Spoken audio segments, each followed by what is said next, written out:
இந்த கோர்ட்டே சொல்லிடுச்சு, ராமர் அவர் அங்கதான் பிறந்தாரு, அவர் ஊரு, அந்த இடத்த கொடுத்துருங்க அப்படின்னு சொல்லிடுச்சுன்னு சொல்லலாம். அதாவது மசூதியை இடிச்சது தப்பு தான், மசூதியை இடிச்சது தப்பு தான், அவங்களுக்கு மாற்று இடம் கொடுத்துருங்க, அந்த இடத்துல கோயிலை கட்டிடுங்க அப்படின்னு சொல்லிடுச்சு. இன்னும் அந்த மசூதியை திரும்ப கட்டுவதற்கான எந்த முயற்சியும் எடுக்காத நிலையில் அந்த ராமர் கோவில் ஜனவரி மாசத்துக்குள்ள கட்டி முடிச்சதுக்கான என்ன தேவை இருக்குன்னு நம்ம எல்லாரும் அங்க யோசிக்கணும். எதுக்கு இவ்வளவு அவசரமா அந்த கோயிலை கட்டி முடிக்கிறாங்க? இப்படியே பார்த்தோம்னா ஒரு சுமார் 5 வருஷத்துக்கு முன்னாடி மதுரையில் எய்ம்ஸ்ன்னு சொல்லி ஒரு ஆஸ்பத்திரிக்கு அடிக்கல் நாட்டினாங்க. இன்னைக்கு வரைக்கும் அந்த அடிக்கல் கூட இருக்கானே தெரியல. அப்படி ஒரு நிலை இருக்கும்போது இந்த அவசரத்தை அந்த எய்ம்ஸ் மருத்துவமனையில் காட்டியிருக்கலாமே. ஏன் அந்த எய்ம்ஸ் மருத்துவமனையில் அந்த அவசரத்தை காட்டாம கோவில் மேலே அந்த அவசரத்தை காட்டியிருக்கிறாங்க?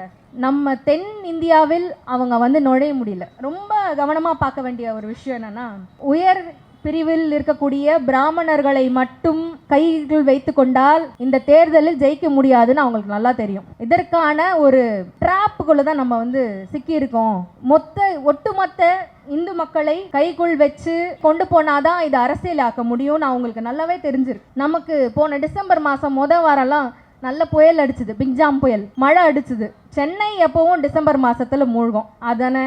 ஆனா இந்த வாட்டி தமிழகம் முழுவதும் டிசம்பர் மழையில பாதிக்கப்பட்டது. இங்க இருந்து நிவாரண நிதி 21,000 கோடி காசு மாநில அரசு கேட்கும் போது ஒருத்தவங்க என்ன சொல்றாங்கன்னா, அவங்க பேர் நான் சொல்றேன், அப்படி என்னங்க பாதிச்சுது தமிழகம், அவ்வளோலாம் பெரிய டேமேஜ் எல்லாம் இல்லை அப்படின்னு ஒரு அம்மா சொல்றாங்க. அவங்க பேரு நிர்மலா சீதாராமன். நமக்கெல்லாம் தெரியும், முன்னாடியே வெங்காய விலை ஏறுதுன்னும் போது அந்த வெங்காயம் சாப்பிட்ற குடும்பத்திலேருந்து நாங்கள் பிறக்கலப்பான்னு சொன்னாங்க. அந்த மாதிரியான பேச்சுகளை அவங்க அள்ளி தெரிச்சிட்டு போயிட்டே இருக்கிறாங்க. அவங்க சொன்னாங்க, எனக்கு நேரமே இல்லை, இந்த அவ்வளோ அளவுக்கு பெரிய விஷயம் கிடையாது இந்த புயல், இதுக்கு இவ்வளோ நேரம் ஒதுக்க முடியாதுன்னு சொல்லிட்டு இந்த ராமர் கோவிலுடைய திறப்பு அன்னைக்கு எல்லா கோயில்களிலும் லைவ் டெலிகாஸ்ட் வச்சு எல்இடி ஸ்க்ரீன் போட்டு காட்டணும்னு சொல்கிறாங்க. அப்படி எல்இடி ஸ்க்ரீன் போட்டு காட்டுறதுக்கு இந்த திமுக அரசாங்கம் இங்கே தமிழகத்தில் ஒத்துழைக்க மாட்டேங்குதுன்னு ப்ரெஸ் மீட் வச்சு இந்த அம்மா சொல்கிற அளவுக்கு டைம் இருக்குது.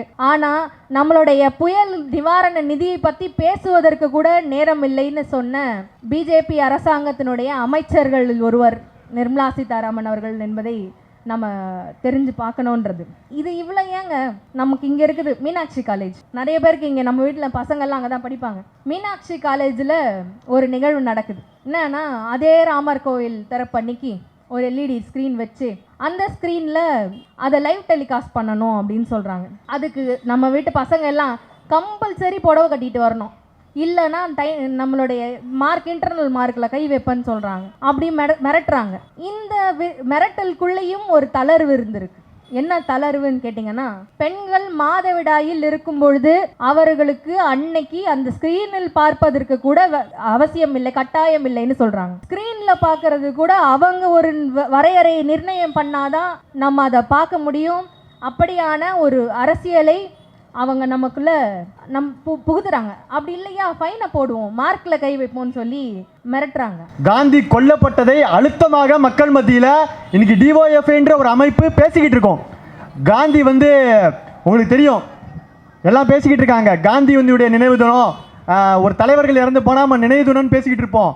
ஆனால் காந்தியை சுட்டு கொன்னது யாரு என்பதை மக்கள் மத்தியில் பேசக்கூடிய ஒரே இயக்கம் இன்னைக்கு டிஒஎஃப்ஐ தான் உங்கள் மத்தியில் இன்னைக்கு பேசிக்கிட்டு இருக்கு.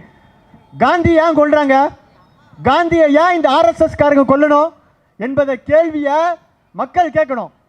காந்தியை ஏன் கொல்றாங்கன்னா, இன்னைக்கு உங்களுக்கு தெரியும், தேசத்தினுடைய தந்தை என்பதை நாம மக்கள் பேசிக்கிட்டு இருக்காங்க. இந்திய விடுதலை போராட்டத்தில் மிக முக்கியமான பங்கு வகித்தது தான் காந்தி. காந்தி நடத்தின இயக்கங்கள் பார்த்தீங்கன்னா ஏராளமான இயக்கங்கள் இருக்கு. அதில் நம்ம குறிப்பாக சொல்லணும், காந்தி வலியுறுத்தினது என்னன்னு பார்த்தீங்கன்னா ஒன்னே ஒன்று தான். காந்தியை கொல்றதுக்கான காரணம் என்ன பார்த்தீங்கன்னா ஒன்னே ஒன்று தான்.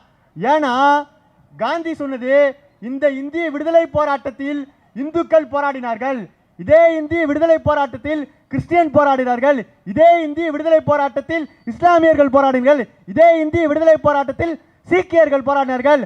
ஆகவே இந்த இந்தியா அனைவருக்குமான இந்தியான்னு சொல்லிட்டு காந்தி வலியுறுத்துறாரு. ஆர்எஸ்எஸ் காரனுக்கு பிடிக்குமா? ஆர்எஸ்எஸ் காரன் என்ன சொல்றான், இது அனைவருக்குமான இந்தியா கிடையாது, இந்த இந்தியா இந்துக்களுக்கான இந்தியா, இந்த இந்தியா ராமராஜ்யத்தை கட்டமைப்போம் என்று சொல்றதா இன்னைக்கு இருக்கக்கூடிய பிஜேபி அரசாங்கமும் ஆர்எஸ்எஸ் அரசாங்கமும் நாம எஸ்எஃப்ஐயும் டிஒய்எஃப்ஐயும் அதான் வலியுறுத்துறோம். இந்திய அரசியலமைப்பு சட்டம் என்ன சொல்லுது? மதச்சார்பின்மையை வலியுறுத்துது. மதச்சார்பின்மை என்ன? மதச்சார்பின்மைனா ஒரு அரசாங்கம் எப்படி செயல்படணும்னா எந்த ஒரு மதம் சார்ந்து செயல்படக்கூடாது. நம்ம பிஜேபி அரசாங்கம் மோடி இருக்கார்ல, நம்ம தமிழ்நாட்டில் அண்ணாமலைன்னு ஒருத்தர் இருக்கார்ல, அவங்க என்ன பண்றாங்க? என்ன அரசியலை பண்றாங்க? இந்து மதத்தை உயர்த்தி பிடிப்போம், இந்துக்களுக்காக நாங்கள் போராடுகிறோம் சொல்லிட்டு ஒரு பொய் பிரச்சாரத்தை மேற்கொண்டு இருக்காங்க. இதே இந்து மக்கள் தானே பெட்ரோல் விலை ஏறி இருக்கடா, இந்து மக்கள் கஷ்டப்படலையா? அதுதான் டிஒய்எஃப்ஐ கேட்குறோம். இதே இந்து மக்கள் தான் கேஸ் சிலிண்டர் விலை ஏறி செத்துக்கிட்டு இருக்காங்க, சாதாரண உழைக்கும் மக்கள். அதுவும் கண்ணுக்கு தெரியலையா அண்ணாமலைக்கும் மோடிக்கும்? இதே தான் டிஒய்எஃப்ஐ நாங்கள் முன்வைக்கிறோம். ஆனால் இங்கே இருக்கக்கூடிய பிஜேபி அரசாங்கம் ரொம்ப நுணுக்கமாக மோசமான ஒரு விருப்ப அரசியலை இன்னைக்கு முன்னேற்றிட்டு இருக்காங்க. இதே டிஒய்எஃப்ஐ வன்மையாக கண்டிக்கின்றோம். மதச்சார்பின்மை என்ன? ஒரு அரசாங்கம் எந்த ஒரு மதம் சார்ந்தும் செயல்படக்கூடாது. அப்படின்னா அரசியலமைப்பு சட்டம் நமக்கு என்ன சொல்லுதுன்னா அரசாங்கம் ஒரு மதம் சார்ந்து செயல்படக்கூடாது சொல்லுது. கொஞ்ச நாள் முன்னாடி உங்களுக்கு தெரியும், 22ஆம் தேதி ராமர் கோயில் திறந்தாங்க. சரி, கோயிலை திறங்க, எங்களுக்கு பிரச்சனையே கிடையாது, எவ்வளோ கோயிலை வேணால் திறக்கலாம், அது எங்களுக்கு மாற்று கருத்தே கிடையாது. ஆனால் ஒரு நாட்டினுடைய பிரதமர், ஆளும் அரசாங்கம், ஒரு பிரதமர் போயிட்டு ஒரு கோயிலை திறந்து வைக்கிறார்னா அவர் எவ்வளோ பெரிய ஒரு அயோக்கியத்தனத்தில் இருப்பார் பாருங்களேன். மோடியா வந்து இன்னைக்கு ரூல் பண்ணிட்டு இருக்காரு, ராகுல் காந்தியா? அரசியலமைப்பு சட்டம் என்ன சொல்லுதோ, அரசியலமைப்பு சட்டம் என்ன வலியுறுத்துதோ அதை தான் ஒரு அரசாங்கம் செய்யணும்னு சொல்லிட்டு நமக்கு அதுதான் ஜனவரி 26ஆம் தேதி 75வது குடியரசு தினத்தை நாம் கொண்டாடினோம். ஆனால் இந்திய அரசியலமைப்பு சட்டத்தை காலில் தூக்கி போட்டு மிதிச்சிட்டு இருக்கா இன்னைக்கு உள்ள பிஜேபி அரசாங்கம். இதை தான் நீங்கள் மக்கள் மத்தியில் அம்பலப்படுத்தக்கூடிய வேலையில் எஸ்எஃப்ஐ டிஒய்எஃப்ஐ நீங்கள் முன்னெடுத்துக்கிட்டு இருக்கோம். உங்களுக்குலாம் தெரியும், ஒரு சயின்டிஸ்ட், மிக முக்கியமான ஒருத்தர், சார்லஸ் டார்வின் படிச்சிருப்பீங்க, நீங்கள் பாட புத்தகத்தெல்லாம் படிச்சிருப்பீங்க. மனுஷன் வந்து எப்படி வந்தானா நமக்கு தெரியும். இந்த புராணங்கள், கதைகள், கட்டுக்கதைகள் இதிலெல்லாம் என்ன சொல்கிறான்னு பார்த்தீங்கன்னா கடவுள் தான் மனுஷனை படைச்சாரு, கடவுள் தான் வந்து மனுஷனை படைச்சாரு. அந்த மனுஷனுக்கும் பார்த்தீங்கன்னா வச்சுங்க ஒரு வர்ண அடிப்படை, தலையிலிருந்து பிறந்தாரு, வயிற்றுலேருந்து பிறந்தாரு, காலில் இருந்து பிறான்னு சொல்லிட்டு இவர்களுடைய கட்டு கதைகள் இருக்கு பார்த்தீங்களா. இப்படி சாதிய அடுக்குமுறையோட மனிதர்கள் இப்படி தான் இருக்குன்னு சொல்லிட்டு பிறந்தாங்கன்னு சொல்லிட்டு இன்னைக்கு பிஜேபி அரசாங்கம் சொல்கிறாங்க. ஆனால் சார்லஸ் டார்வின் என்ன சொன்னார்? தியரி ஆஃப் இவால்யூஷன் அவர் கண்டுபிடிச்சாரு, அதை வெளியே கொண்டு வந்தார். ஆனால் அந்த சயின்டிஸ்ட் இருக்கார் பாருங்க, அந்த தியரி ஆஃப் சார்லஸ் டார்வின் இருக்கார் பாருங்க, அவர் சம்மந்தமாக இனிமேட்டு பாடத்திட்டத்தில் வராதா நமக்கு. ஏன்னா இந்த பிஜேபி அரசாங்கத்துக்கு சயின்ஸ்னா அலர்ஜி. அறிவியல்னா யார் படிப்பா? அறிவு உள்ளவங்க நம்ம படிப்போம். பிஜேபி காரங்களுக்கு அறிவு இருக்கா? அவங்களுக்கு அறிவு இல்லை, மண்டையில் மூளையும் இல்லை, எதுவுமே இல்லை. ஆனால் அவங்கள படிக்க மாட்டாங்க. நம்ம சயின்ஸை படிக்கிறோம், அதான் எஸ்எஃப்ஐ காரன். சயின்ஸை வலியுறுத்துறோம், அதான் டிஒய்எஃப்ஐ. அறிவியல் பார்வையோட கல்வி முறை வேண்டும் கேட்ட ஒரே இயக்கம் எஸ்எஃப்ஐ டைப் தான், வேறு யாருமே கிடையாது. அதான் எஸ்எஃப்ஐ. அறிவியல் பூர்வமான கல்வி கேட்டு இயக்கம் நடத்திக்கிட்டு இருக்கோம் நம்ம. ஆனால் இன்னைக்கு இருக்கக்கூடிய அரசாங்கம் படிக்கிற பாடத்திட்டத்தில் என்ன கேட்குறாங்க பார்த்தீங்களா? நம்ம வட மாநிலத்தில் அவங்களாம் தெரியும், வர தேர்தல் வரப்போது வட மாநிலத்தில் கோவிலில் திறந்துட்டா ஒரு பிரச்சார இயக்கத்தை வந்து கொண்டு போயிட்டு இருக்காங்க. வட மாநிலத்தில் என்ன சொல்கிறான்னா, ஒரு 8வது ஸ்டாண்டர்ட் படிக்கக்கூடிய பாட புத்தகத்தில் என்ன கேட்குறாங்க நம்ம கேள்வி, அந்த சிலபஸ் என்ன கேட்குறான்னா மசூதியை இடிக்கிறதுக்கு எவ்வளோ நாளான்னு சொல்லிட்டு ஒரு கேள்வி கேட்குறான். எவ்வளோ மோசமாக இருக்கா பாருங்க. மசூதி இடிக்கிறதுக்கு எதுக்கு ஸ்கூல் பசங்கிட்ட கேள்வி கேட்குறீங்க? எவ்வளோ பெரிய அயோக்கியத்தனம், எவ்வளோ பெரிய ஃப்ராடாக இருக்கானுங்க, திருட்டு பசங்களாக இருக்கானுங்க. பாடத்திட்டத்தில் 8வது படிக்கக்கூடிய பாடத்திட்டத்தில் மசூதியை இடிக்கிறதுக்கு எத்தனை நாள் ஆகும்னு சொல்லிட்டு ஒரு பிஜேபி அரசாங்கம் கேள்வி கேட்குறான் நீங்கள் மாணவர்கள் மத்தியில். உங்களுக்கு தெரியும், இன்னும் கொஞ்ச நாளில் வந்து மே மாதம் வந்தால் தேர்தல் வரப்போகுது. அந்த தேர்தலில் வந்து பிஜேபி அரசாங்கம் மட்டும் ஜெயிச்சிட்டான்னு வச்சுங்க, நாளைக்கு நம்ம இங்கெல்லாம் ஸ்டேஜ் போட்டு கூட நடத்திட்டு இருக்கோம். அதுக்கெல்லாம் அனுமதியே கிடைக்காது. ஸ்டேஜ் எல்லாம் போட விட மாட்டான். நம்ம மதச்சார்பின்மை பேசுகிறோம், அதெல்லாம் விட மாட்டான். மதச்சார்பற்ற இந்தியான்னு பேசுகிறோம், அதெல்லாம் விட மாட்டான். இப்படி ஒட்டுமொத்தமாக மக்களை மத ரீதியாக வகுப்பாத அரசியலை முன்னெடுக்கக்கூடிய வேலைகளை இன்னைக்கு பிஜேபி அரசாங்கம் முன்னெடுத்துக்கிட்டு இருக்காங்க. உங்களுக்கு தெரியும், நீட் தேர்வுக்கு எதிராக தொடர் இயக்கங்களை, போராட்டங்களை யார் நடத்துறா? இன்னைக்கு தமிழ்நாட்டில் வந்து இன்னைக்கு தெரியும் உங்களுக்கு டிஎம்கே நடத்துறாங்கன்னு சொல்லிட்டு இருக்காங்க. இந்த எலெக்ஷனை ஒட்டி எஸ்எஃப்ஐ தோழர் 100க்கும் மேற்பட்ட மாணவர்கள் சிறைக்கு போயிருக்காங்க. படிக்கிற வயசுல ஒரு மாணவர் அமைப்பு ஜெயிலுக்கு போயிருக்காங்கன்னா எதுக்காக?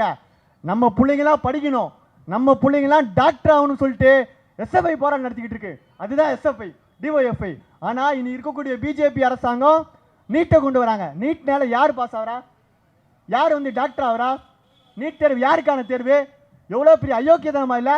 நீட் தேர்வு வந்து பார்த்தீங்கன்னா முழுக்க முழுக்க சாதாரண ஏழை வீட்டு பசங்க படிக்கக்கூடாது, சாதாரண ஏழை வீட்டு பசங்க மருத்துவர் ஆகக்கூடாதுன்னு சொல்கிறதா இந்த நீட் தேர்வு. உங்களுக்கு தெரியும், சமீபத்தில் கொஞ்ச நாள் முன்னாடி அறிவிக்கிறான். என்ன அறிவிக்கிறான்னா, நீட் தேர்வு படிங்கன்னா பயாலஜி ஸ்டூடெண்ட்டாக இருப்பாங்க. நம்மளாம் அப்படி தான் படிச்சு வரோம். 12வது 11ல் பயாலஜி படித்து முடித்து அடுத்து நம்ம எக்ஸாம் எழுதுவோம். நீட் எக்ஸாம் எழுதி நம்ம வந்து நெக்ஸ்ட்டு வந்து டாக்டர் படிக்கிறதுக்கு வந்து சீட்ஸ் அலோகேட் பண்ணுவாங்க.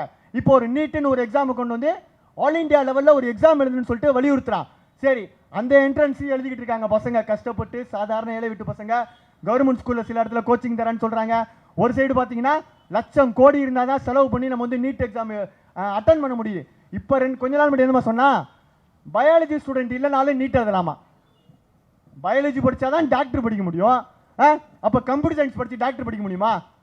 அப்போ பிஜேபி அரசாங்கம் எப்படிப்பட்ட ஒரு அரசியலை இன்னைக்கு முன்னெடுத்துக்கிட்டு இருக்கான்றத நாம் உள்வாங்கிக்க வேண்டியது ரொம்ப அவசியமாக இருக்குது. இதே தமிழ்நாட்டில் தஞ்சாவூரில் ஒரு கிறிஸ்டின் மிஷினரி நடத்துகிற ஸ்கூலில் ஒரு மாணவி தற்கொலை பண்ணி இறந்து போயிட்டானா. அதுக்கு யார் என்ன பண்ணுறான் பார்த்தீங்கன்னா, அந்த கிறிஸ்டியன் மிஷினரி நடந்த ஸ்கூலில் அந்த மாணவியை மத ரீதியாக நீங்கள் வந்து இந்து மதத்தை கிறிஸ்டியனாக மாற்றுறதுக்கு முயற்சி பண்ணீங்க, ஆகவே இந்த மாணவி வந்து தற்கொலை பண்ணி இறந்து போயிட்டான்னு சொல்லிட்டு ஒரு பொய் பிரச்சாரத்தை கொண்டு போகிறாங்க. இப்படி மோசமான ஒரு அரசியல் கள சூழலை இன்னைக்கு பிஜேபி அரசாங்கம் இன்னைக்கு கையாண்டுட்டு இருக்காங்கிறத நாம உள்வாங்கிக்க வேண்டியது இருக்குது. உங்களுக்கு தெரியும், புதிய கல்விக் கொள்கைன்னு ஒன்று கொண்டு வராங்க. அந்த கல்விக் கொள்கையை அமல்படுத்திட்டா நாளைக்கு இதே எம்ஜிஆர் நகரில் இருக்கக்கூடிய கவர்மெண்ட் ஸ்கூல் நாளைக்கு இருக்காது.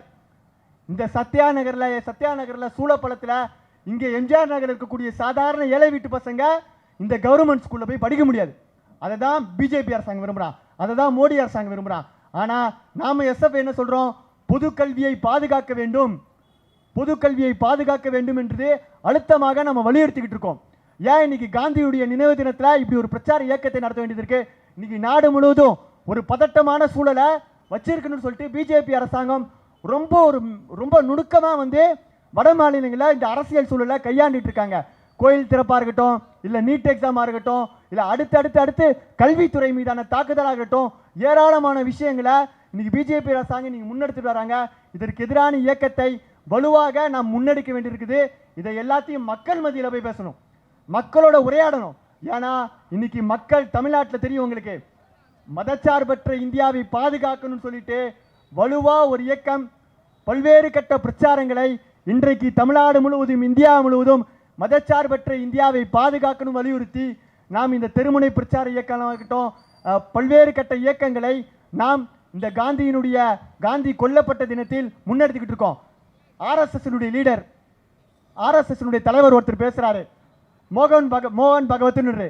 அவர் என்ன சொல்றாருன்னா, காந்தியினுடைய 150வது பிறந்த நாளில் வந்து ஒன்று வலியுறுத்துறாரு.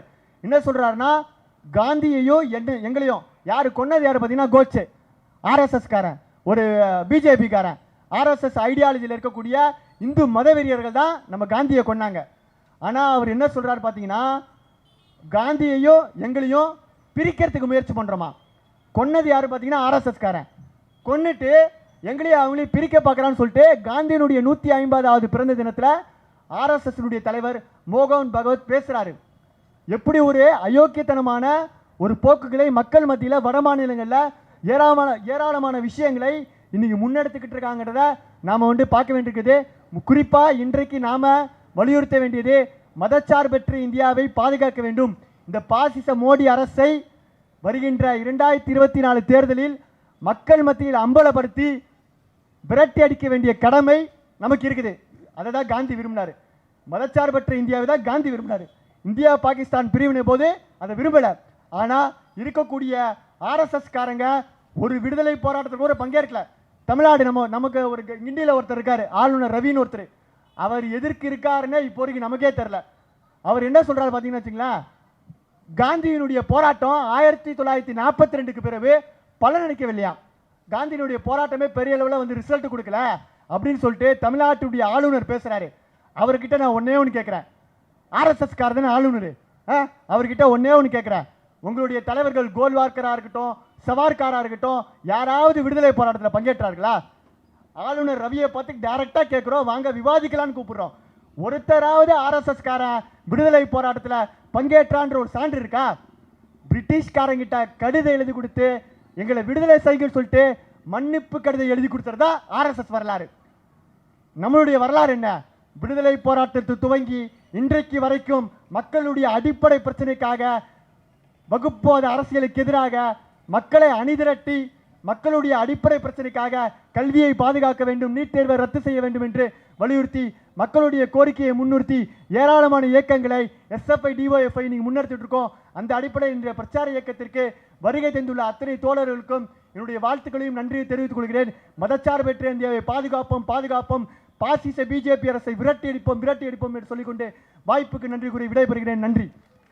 சுமார் 75 ஆண்டுகளுக்கு முன்னாடி 1948 நாதுராம் விநாயக் கோட்சே, எல்லாருக்கும் தெரியும், நாதுராம் விநாயக் கோட்சே அவர்களால் நம்ம குழந்தைங்க எப்படி முகமூடி போட்டு வந்தாங்களோ காந்தியினுடைய முகமூடி, அதை போல ஆர்எஸ்எஸ் முகமூடி போட்ட ஒருவர் காந்தியை 3 குண்டுகள் துளைத்து படுகொலை செய்யப்பட்ட நாள் இன்று. நம்ம எல்லாரும் இன்னைக்கு ஸ்டேட்டஸில் வச்சு ராமர் ரொம்ப அழகாக இருக்கார், பாலராமர் அப்படின்னு சொல்லி அழகாக ஸ்டேட்டஸில் வச்சு ரசிக்கிறோம். அப்படி இருக்கிற அந்த ராமர் கோயில் படுகொலை, இந்த காந்தியினுடைய சுட்டு கொல்லப்பட்ட அதே நிகழ்வை பிரதிபலிக்கக்கூடிய அதே நிகழ்வை இந்த ராமர் கோயில் நிகழ்வு பிரதிபலிக்கிறது. அதாவது அயோத்தியில் இருக்கிற ராமர் கோயிலுக்கு வர எல்லாருக்கும் பிரசாதம் புனித மண் கொடுக்கப்படும் சொல்லி நம்மளுடைய பாரத பிரதமர் அறிவிக்கிறார். அந்த பாரத பிரதமர் அறிவித்த புனித மண் அப்படின்னு சொன்னால், அந்த புனித மண் நம் சகோதரர்களால் நினைக்கக்கூடிய அப்பாவி மக்களை கொன்று குவித்து வேற்றுமையில் ஒற்றுமை நம்ம சொல்கிறோம், அதை உடைத்த நிகழ்வான பாபர் மசூதியினுடைய இடிக்கப்பட்ட நினைவு இடம், அவர்களுடைய குருதி படிந்த அவர்களுடைய பிணத்தின் மீதான இந்த கட்டப்பட்டிருக்கக்கூடிய கோவில், அது பிரசாதம் தான் பாபர் மசூதியினுடைய குருதி படிந்த மண். நம்ம ஊரில் இருக்கு ஆத்துக்கோயில். ஆத்துக்கோயில் தெரியுமா? ஆத்துக்கோயில் திருவிழான்னா எப்படி இருக்கும்? செம்மையாக இருக்கும். நம்ம ஃப்ரெண்ட்ஸ் எல்லாரையும் கூப்பிட்டுக்கிட்டு ஊரே கலகலன்னு ஆகி இந்த பக்கமும் அந்த பக்கமும் கரை ஜாயின் பண்ணி ஆத்துக்கோயிலில் எல்லாரும் போவோம். எந்த விதமான மத வேறுபாடும் எந்த விதமான பிரிவினையும் இருக்காது. அந்த திருவிழா ஒரு வாரம் அப்படியே கலகலன்னு இருக்கும். எம்ஜிஆர் நகர் மார்க்கெட்டே ஆத்துக்கோயிலுக்கு தான் நகர்ந்து போயிட்டுருக்கோம். அங்கே அப்படி ஒரு நிகழ்வை நம்ம கொண்டாடுற இடத்துல அந்த நிகழ்வுக்கு நம்ம பிரதமர் வருவாரா? நம்ம சாப்பிட்ற சாப்பாடும் அந்த பிரசாதத்தையும் சாப்பிடுவாரா? நம்ம என்னைக்காவது நினச்சிருக்கோமா?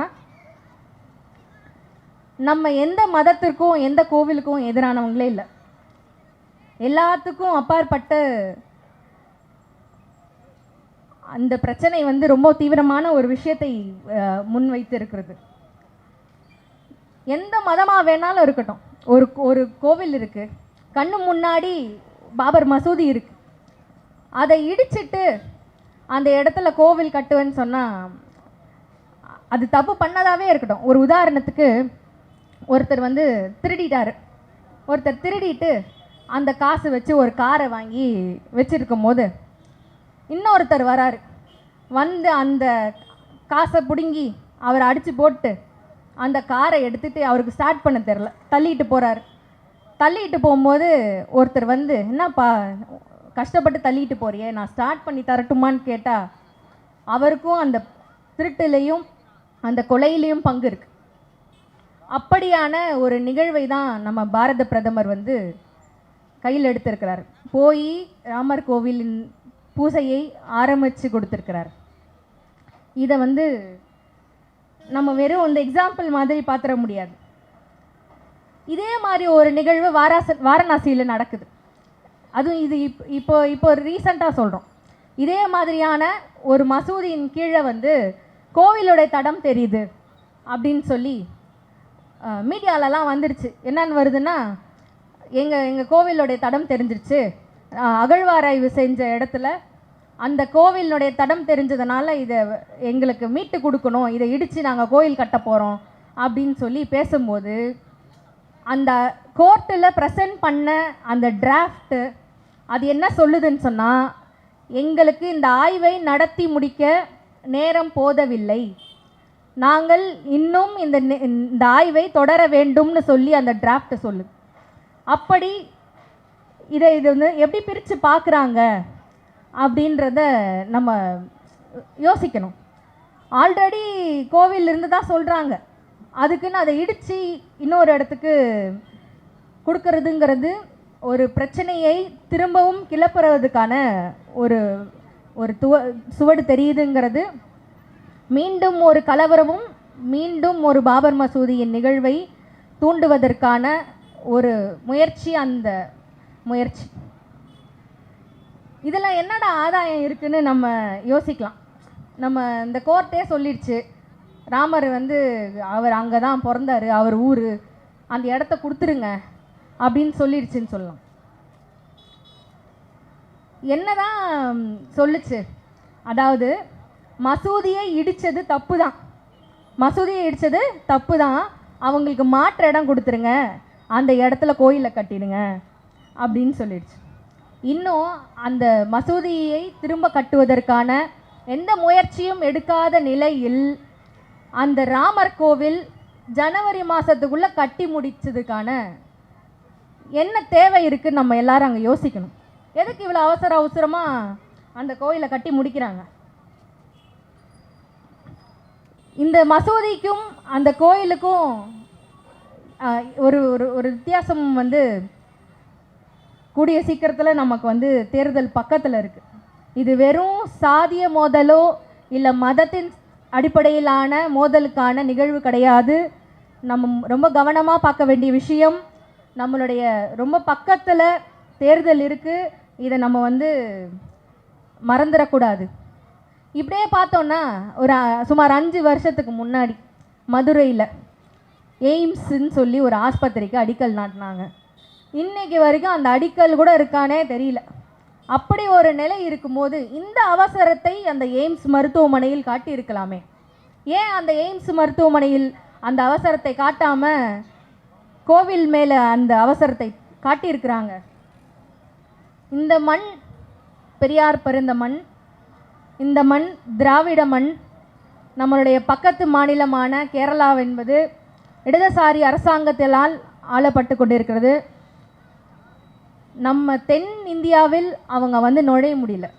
ரொம்ப தெளிவாக இருக்கிறாங்க. ரொம்ப கவனமாக பார்க்க வேண்டிய ஒரு விஷயம் என்னென்னா, அவங்களுக்கு நல்லாவே தெரியும், அதாவது உயர் உயர் பிரிவில் இருக்கக்கூடிய பிராமணர்களை மட்டும் கைகள் வைத்து கொண்டால் இந்த தேர்தலில் ஜெயிக்க முடியாதுன்னு அவங்களுக்கு நல்லா தெரியும். இதற்கான ஒரு ட்ராப்புக்குள்ளே தான் நம்ம வந்து சிக்கியிருக்கோம். ஒட்டுமொத்த இந்து மக்களை கைக்குள் வச்சு அந்த இந்த நிகழ்வை கொண்டு போனாதான் இது அரசியலாக்க முடியும்னு அவங்களுக்கு நல்லாவே தெரிஞ்சிருக்கு.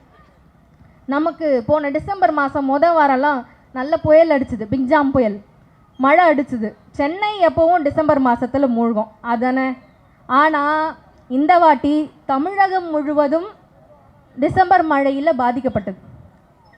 இங்கேருந்து நிவாரண நிதி 21,000 கோடி காசு மாநில அரசு கேட்குது.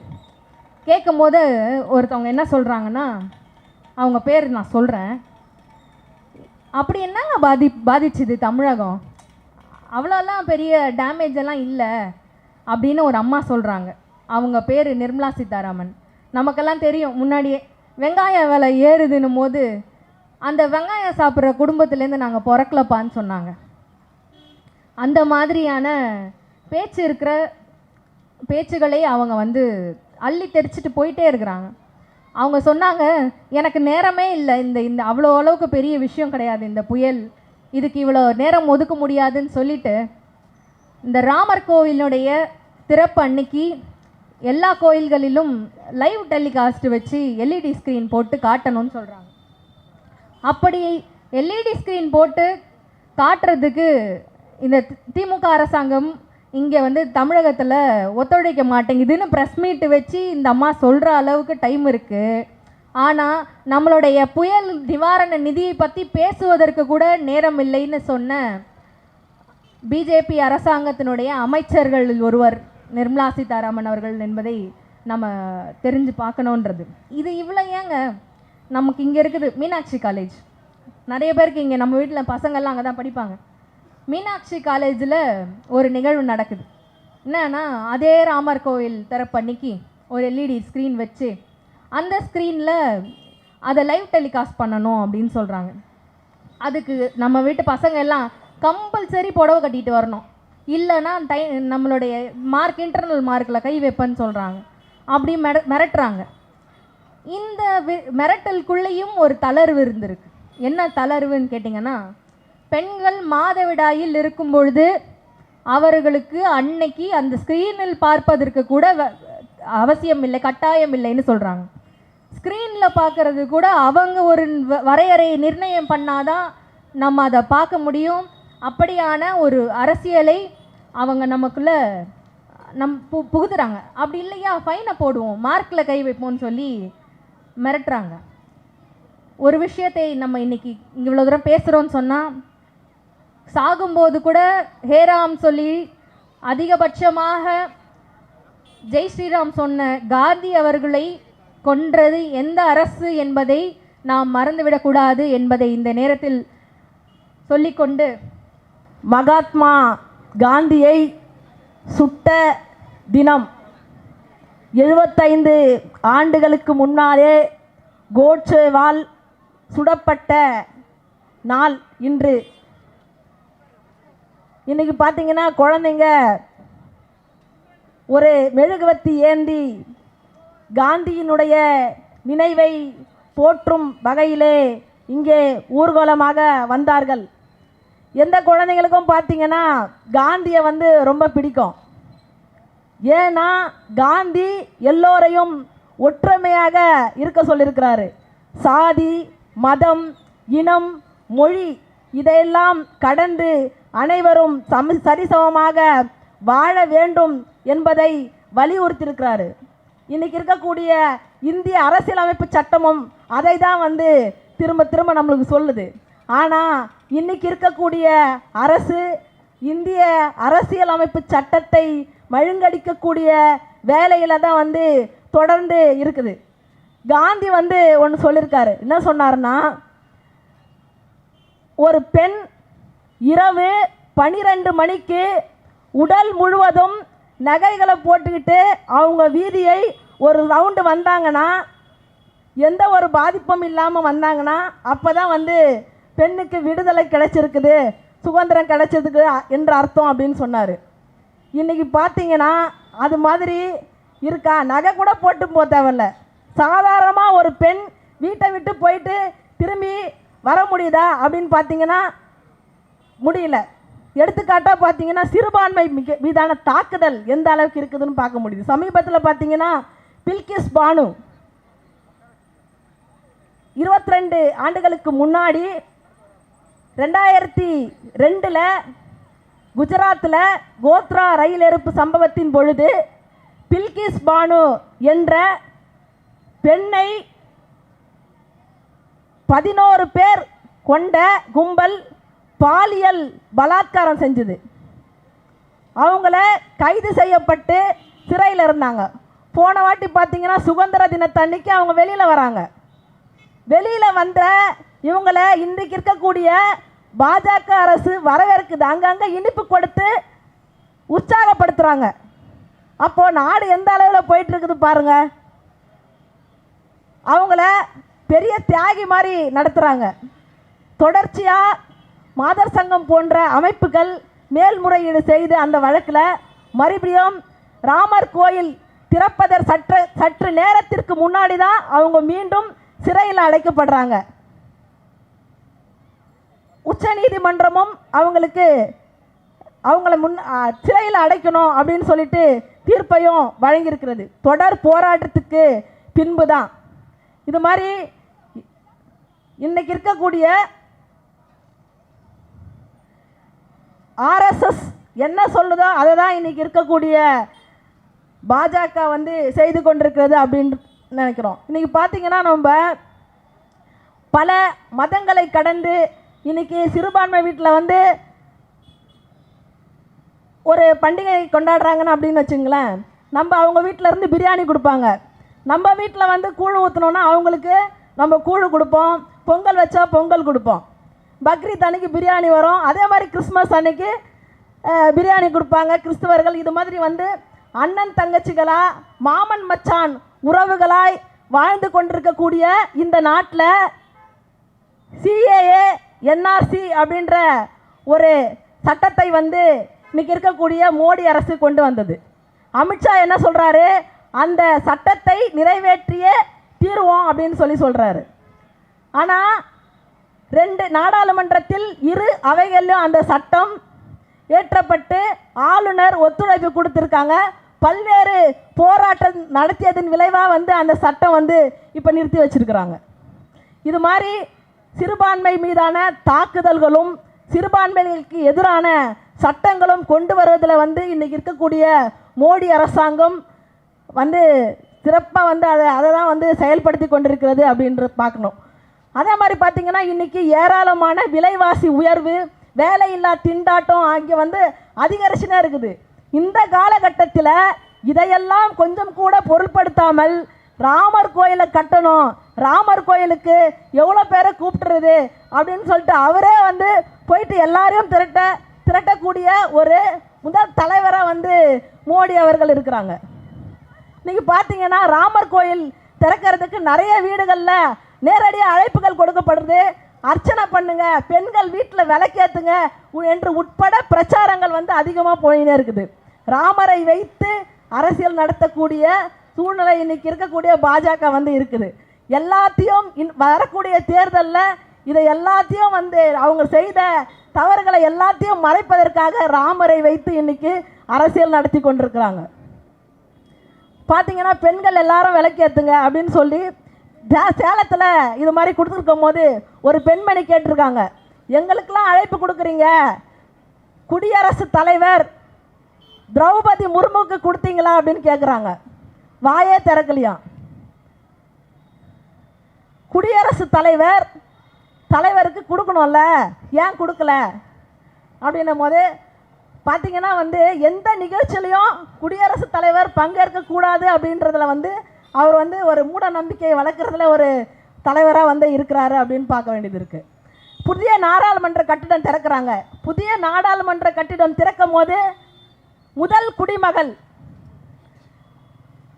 குடியரசுத் தலைவர் அவங்களுக்கு வந்து ஒரு அழைப்பு கொடுக்கணும்ல, கொடுக்கல. ராமர் கோயில் திறக்கிறாங்க, அதுக்கும் கொடுக்கல. இப்படி தொடர்ச்சியாக குடியரசுத் தலைவரையே புறக்கணிக்கக்கூடிய வேலையை தான் இன்றைக்கி இருக்கக்கூடிய மோடி அரசாங்கம் செஞ்சுக்கிட்டு இருக்குது அப்படின்றதையும் வந்து பார்க்கணும் அப்படின்றது. அதே மாதிரி பார்த்திங்கன்னா மணிப்பூரில் 2 மதங்களுக்கு நடுவே நாகா குக்கி இன மக்கள் ரொம்பவே சண்டை போட்டு 2 பெண்மணியை நிர்வாணப்படுத்தி ரோட்டில் இழுத்துட்டு வரக்கூடிய சம்பவம் வந்து நாடே வந்து அதிர்ச்சியில் இருந்தோம். ஆனால் அந்த விஷயம் பார்த்திங்கன்னா மோடிக்கு கிட்டத்தட்ட 1 மாதம் கழித்து தான் தெரியும் அப்படின்றாரு. ஆனால் அவர் அப்போ எங்கே உடனடியாக போய் பார்க்கணும்ல, ஒரு பிரதமர் போய் பார்த்தாரா அப்படின்னு பார்த்தீங்கன்னா அந்த நேரத்தில் அவர் நாடாக சென்று அங்கே இருக்கக்கூடிய பிரதமர், அங்கே இருக்கக்கூடிய குடியரசுத் தலைவரின் மனைவிகளுக்கு சேலை கொடுக்கும் வேலையில் தான் வந்து அவர் இருந்தார். இந்திய நாட்டின் பெண்மணிகளுக்கான சேலையை உருவப்படும் போது பிரதமர் அதை தடுப்பதற்கான வேலையை வந்து செய்யலை அப்படின்றது தான். இன்றைக்கி பார்த்தீங்கன்னா மணிப்பூர் மக்கள் பாதுகாப்பாக இருக்கணும் அப்படின்ட்டு இறைவனை வேண்டிக்கிறேன் அப்படின்னு சொல்கிறாரு. இறைவனை வேண்டிக் கொள்ளக்கூடிய பிரதமர் நேரடியாக அங்கே போய் பார்க்கணும்ல. இப்படி தொடர்ச்சியாக மக்கள் மீதும் சிறுபான்மை மக்கள் மீதும் தாக்குதலை நடத்தி கொண்டிருப்பதை நிறுத்திக் கொள்ள வேண்டும். எங்களை போன்ற அமைப்புகள் இது போன்ற ஒரு நிகழ்வுகளை எப்பொழுதும் பொருட்படுத்தாது தொடர்ந்த போராட்டத்தில் ஈடுபட்டு மக்கள் போராட்டத்தை முன்னெடுப்போம் என்று கூறி வாய்ப்புக்கு நன்றி கூறி விடைபெறுகிறேன். நன்றி, வணக்கம்.